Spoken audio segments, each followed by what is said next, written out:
है welcome back to our channel. ये paper plate का फुल्ली ऑटोमेटिक मशीन है। मतलब जब भी आप फुल्ली ऑटोमेटिक मशीन में ऐसे मतलब बाटी बनाते हो, ठीक है। बाटी बनाने के टाइम का थोड़ा सा सिस्टम आपको खुद करना पड़ेगा। मैं जस्ट वही आपको बताऊंगा। जैसे ये गैप होता है ना रूल का, अगर बैक साइड में आपने मान लीजिए रूल लगाया, रूल का जो गैप मेंटेन है मतलब वो खुद आपको चेक करना पड़ेगा। अभी हमारा मैकेनिक फिटिंग कर रहा है, मैं जस्ट वही आपको दूंगा। कभी भी मतलब बताऊंगा, कभी भी आपका ऐसा दिक्कत आ गया, आपका जो मतलब बाटी बनाने का जो डिस्टेंस है, रोल का डिस्टेंस अगर ज़्यादा हो जाएगा तो कैसे आप खुद ही ठीक कर सकते हो, ठीक है। उसके लिए आपको मतलब बहुत काम करने की बहुत ज़रूरत नहीं होता है। जस्ट छोटा सा आपको पहले समझना पड़ेगा क्या करना पड़ेगा, ठीक है। जैसे मान लीजिए ये अभी वन टाइम पे मतलब एक साइड पे अभी रूल लगाया बाटी के लिए। ये देखिए गैप कितना है, एक बाटी और दूसरा बाटी का जो डिस्टेंस होता है ना, उसको गैप कितना है अभी देखिए। ऐसे अगर गैप चलेगा तो बहुत सारा वेस्ट ही हो जाएगा आपका, ठीक है। मतलब ये तो केजी के हिसाब से रॉ मटेरियल आएगा ना, तो अगर केजी के हिसाब से आएगा तो इतना गैप एक बाटी और दूसरे बाटी का रहेगा तो आपका उसमें प्रॉफिट कहाँ रहेगा, पूरा तो आपका माल माल में ही चला जाएगा ना। तो वो आप कैसे ठीक करोगे, मैं जस्ट वही आपको बताऊंगा, ठीक है।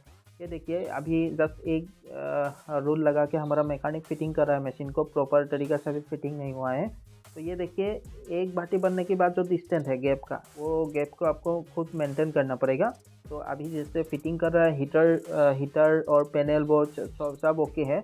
अभी पंखा भी चला नहीं है, मतलब पंखा का काम होता है बाटी को नीचे देने, ठीक है।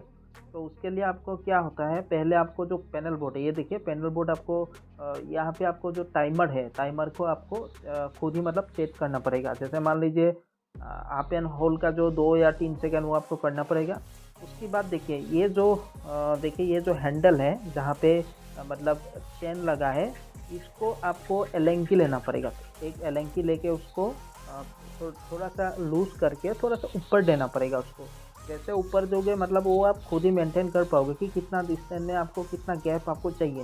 जितना ऊपर दोगे उतना आपका गैप कम होता रहेगा, ठीक है। और ये कभी कभी क्या होता है, थोड़ा सा चलाने के बाद नीचे आ जाता है, वो आपको खुद ही करना पड़ेगा। ये देखिए कैसे मशीन जैसे स्टार्ट होगा, रूल का बाटी की जैसे चलेगा, ये आपने आप कैसे अप एंड डाउन होता रहेगा। तो इसीलिए ये कभी भी अप भी हो सकता है, डाउन भी हो सकता है। तो इसीलिए आपको एलेंकी लेना पड़ेगा। अगर आपको मतलब लगेगा कि मेरा जो गैप है थोड़ा सा ज़्यादा हो गया पहले से, तो उसको एलेंकी से थोड़ा सा उसको मतलब ये देखिए उसको ढीला करना पड़ेगा। ढीला करके थोड़ा सा ऊपर दीजिए, तो आप वो खुद मेंटेन कर लीजिए। ऊपर ऐसे आपको लूज़ करना पड़ेगा। लूज़ करने के बाद आपको खुद मेंटेन करना पड़ेगा कि कितना डिस्टेंस में गैप आपको रखना है, बाटी एक बाटी और दूसरे बाटी का जो गैप है, ठीक है। तो जो वही आपको जस्ट यही काम होता है। पहला काम तो यही होता है।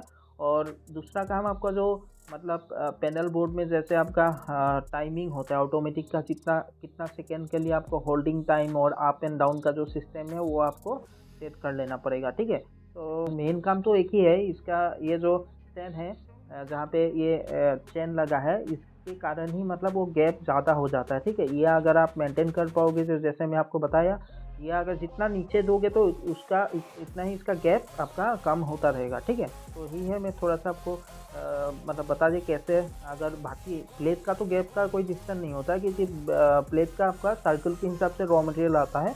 और ये देखिए बाटी के लिए रूल के हिसाब से ऐसे पीछे स्टैंड में लगाना पड़ेगा।